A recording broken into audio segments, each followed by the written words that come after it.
Hello friends, welcome to my career Pathshala once again. आज के इस वीडियो में हम लोग सबसे ज़्यादा जो इंतज़ार किया जा रहा था उस टॉपिक को डिस्कस करने वाले हैं, that is counselling schedule.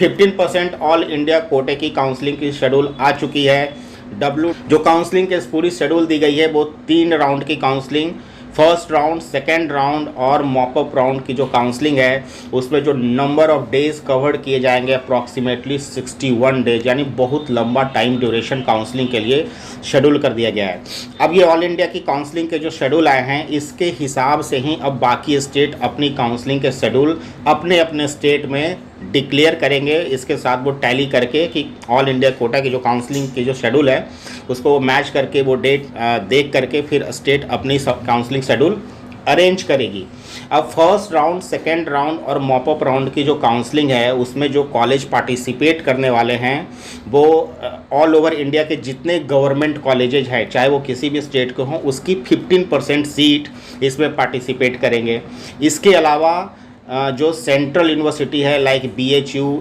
AMU Aligarh Muslim university, इसके अलावा ESIC कोटा जो इंश्योर्ड पर्सन कोटा के जो कॉलेजेज हैं वो पार्टिसिपेट करेगी। इसके अलावा जो दिल्ली यूनिवर्सिटी के जो कॉलेजेज हैं DU में जिनकी अलॉटमेंट 85% और 15% MCC के अंदर जो MCC के अंदर ही आएगी। इसके अलावा IP के भी जो 2 कॉलेजेज हैं BMMC और RML, वो भी जो है इस काउंसलिंग के थ्रू, MCC के थ्रू आपके जो है पार्टिसिपेट करने वाले हैं। अपार्ट फ्रॉम दिस जो फर्स्ट टाइम एंट्री ले रही है that is AIIMS and JIPMER, और ये काउंसलिंग भी जो है इसको जो है कवर करने वाली है। अब 15% कोटे की सीट को हटा करके जो गवर्नमेंट की जो कॉलेज 15% ऑल ओवर इंडिया की सीट है उसके अलावा जितनी भी है, एक मैं बताना भूल गया, डिम्ड यूनिवर्सिटी, यानी जितने स्टेट की प्राइवेट डिम्ड यूनिवर्सिटी है वो भी इसमें पार्टिसिपेट करेगी। तो 15% ऑल इंडिया कोटा गवर्नमेंट हटा करके बाकी जितनी भी है, चाहे वो सेंट्रल यूनिवर्सिटी हो, एम्स हो, जिपमर हो, DU के 15% या 85% कोटा हो, IP के जो 2 कॉलेज जिसके अंदर में आएंगे, ESIC के जो कॉलेज है उसकी 100% सीट, सारी की सारी सीट यही ऑल इंडिया कोटा जो MCC है वो फिल्ड अप कर। अब आपके स्क्रीन के सामने जो शेड्यूल आ रही है उसमें एक प्रक्रिया है, वो ये है कि रजिस्ट्रेशन से लेकर के हर राउंड में रजिस्ट्रेशन से लेकर के choice filling, processing of seat allotment, फिर रिजल्ट का डिक्लेरेशन और रिपोर्टिंग, ये जो है 5 सेगमेंट डिसाइड होते हैं जो फर्स्ट राउंड, सेकेंड राउंड और मॉपअप राउंड में कवर होते हैं। फर्स्ट राउंड में जो रजिस्ट्रेशन का जो पार्ट है वो 27 अक्टूबर से स्टार्ट होकर के 2 नवंबर 2020 तक कंटिन्यू करेगा अप टू 5 PM।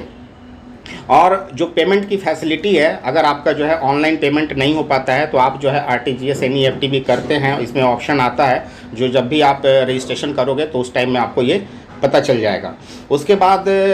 जो रजिस्ट्रेशन का पार्ट जब ख़त्म होता है तो रजिस्ट्रेशन के साथ साथ उसी टाइम में आप चॉइस फिलिंग भी करते हो। अदरवाइज़ आपके पास जो चॉइस फिलिंग का जो फर्स्ट राउंड में डेट है दैट इज़ 28 अक्टूबर से लेकर के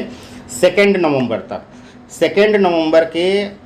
जो डेट हैं यानी 11:59 यानी रात के 12 बजे से ठीक 1 मिनट पहले तक आपके जो है चॉइस लॉक हो जाने चाहिए। एक चीज़ आपको यहाँ पे ध्यान देनी है कि जब भी आप चॉइस अरेंजमेंट कराते हैं, जिस दिन भी आप कर रहे हैं उस दिन लॉक मत किया कीजिए, क्योंकि हो सकता है कि बाद में डिस्कस करने के बाद आप कुछ भी अगर चेंज करना चाहते हो तो वो हो नहीं सकता है, जिसके कारण जो है आपको अगर आपने लॉक पहले कर दिया। हालांकि देखने वाली बात ये होगी कि लॉक का जो लॉकिंग है वो पहले देते हैं या फिर जो टाइम शेड्यूल लिख रखा है कि 4 बजे के बाद से उस टाइम में देते हैं। तो अगर पहले भी आता है तो आप पहले लॉक मत कीजिएगा, लास्ट मोमेंट पे ही अरेंजमेंट लगा लीजिए, लेकिन लास्ट मोमेंट पे ही आप लॉकिंग का काम करिएगा। 28 अक्टूबर के बाद जो है 2 नवंबर तक तो ये लॉकिंग की प्रक्रिया है। उसके बाद 3rd और 4th को आपकी सीट अलॉटमेंट की प्रोसेसिंग होती है अकॉर्डिंग टू द जो स्कोर है आपके, और 5th को आपका रिजल्ट डिक्लेयर होगा। अब 5th को सबको पता चल जाएगा जो 5 नवंबर को कि आपको ऑल ओवर इंडिया में हर एक डिफरेंट गवर्नमेंट में मिला है, डिम्ड में मिला है, प्राइवेट में मिला है, क्या स्कोर है, उसके हिसाब से आपको अपना जो आपका डैशबोर्ड पैनल है जहाँ पे आपने लॉगिन रजिस्टर किया था उसको ओपन करेंगे तो वहाँ पर आपको रिजल्ट शो कर देगा। अब रिजल्ट आने के बाद नेक्स्ट डे यानी उसी दिन आपको जो है शाम तक या नेक्स्ट डे आपको जो है एक लिंक जनरेट हो जाएगी, जहाँ पे आप जो है अलॉटमेंट लेटर डाउनलोड कर सकते हो और उस अलॉटमेंट लेटर के गाइडलाइंस के हिसाब से 6 नवंबर से 12 नवंबर के बीच में आपको कॉलेज की रिपोर्टिंग करनी है। अगर आपने रिपोर्टिंग नहीं किया तो फिर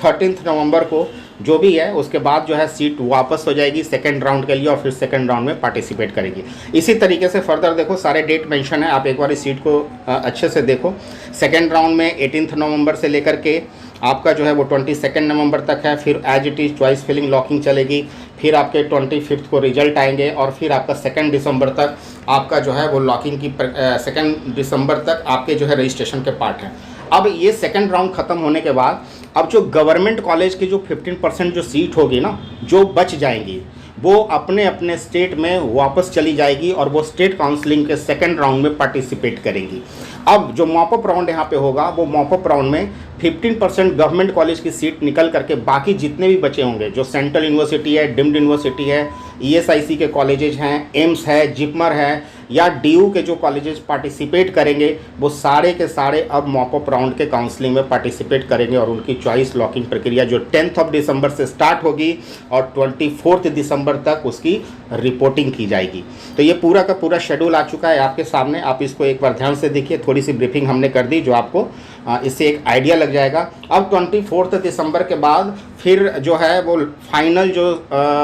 सीट अलॉटमेंट होगी, वो स्ट्रे वैकेंसी राउंड के लिए उसकी एक अलग से शीट आती है और वो उसी की सीट आती है जिसको फर्स्ट, सेकेंड, थर्ड राउंड में किसी भी राउंड में अगर सीट नहीं मिला तो आपका नाम स्टे वैकेंसी राउंड के लिस्ट में आएगा। स्टे वैकेंसी राउंड में उसके नाम बिल्कुल नहीं आते जिनको इस तीनों राउंड में से किसी भी राउंड में सीट मिल चुका है और आपने अगर सीट छोड़ दी है तो आप राउंड से बाहर हैं। तो उम्मीद है फ्रेंड्स कि आपको जो है ये ब्रीफिंग समझ में आ गई होगी, एक आइडिया लग गया होगा। बने रहिए माई करियर पाठशाला के साथ लेटेस्ट अपडेट्स के लिए नीट काउंसलिंग प्रोसीजर पे। Till then keep liking, keep subscribing.